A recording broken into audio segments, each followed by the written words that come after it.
Au stade Roi-Baudouin, la Belgique recevait l'Arabie Saoudite. Un match amical largement dominé par les Diables Rouges. Doublé de Romelu Lukaku en première période, Michy Batshuayi et Kevin De Bruyne viennent compléter le tableau des buteurs belges en seconde période. Eden Hazard, pas buteur sur le coup, a joué un rôle déterminant dans la rencontre. Score final 4-0. Au Wembley Stadium, le choc entre Anglais et Italiens a tenu toutes ses promesses.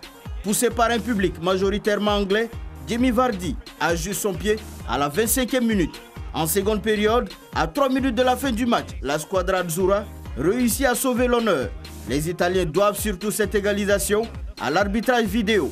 C'est après un long moment de visionnage que l'arbitre a finalement accordé le pénalty, bien transformé par l'attaquant du SC Napoli, Lorenzo Insigne. Score final 1-1. À l'Estadio Metropolitano, l'Espagne a infligé une claque à l'Argentine. En l'absence de Lionel Messi, l'Albiceleste a tremblé et chuté lourdement face à la Roya. Diego Costa à la 12e minute, Isco au 27e, 52e et 74e minute, Thiago Alcantara à la 55e minute, Iago Aspas à la 73e minute. Se sont offert un véritable festival de buts. 6 buts à 1 pour l'Espagne.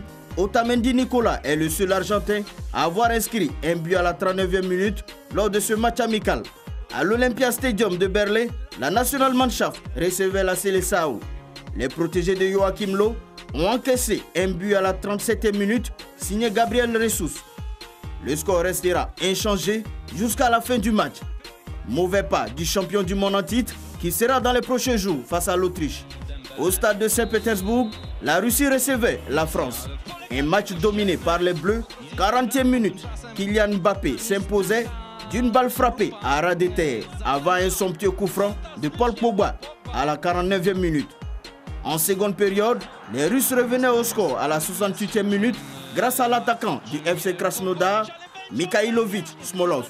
À la 83e, Kylian Mbappé faisait perdre tout espoir d'égalisation aux Russes sur un coup de génie bien réussi. Score final 3-1 pour les Bleus de Didier Deschamps.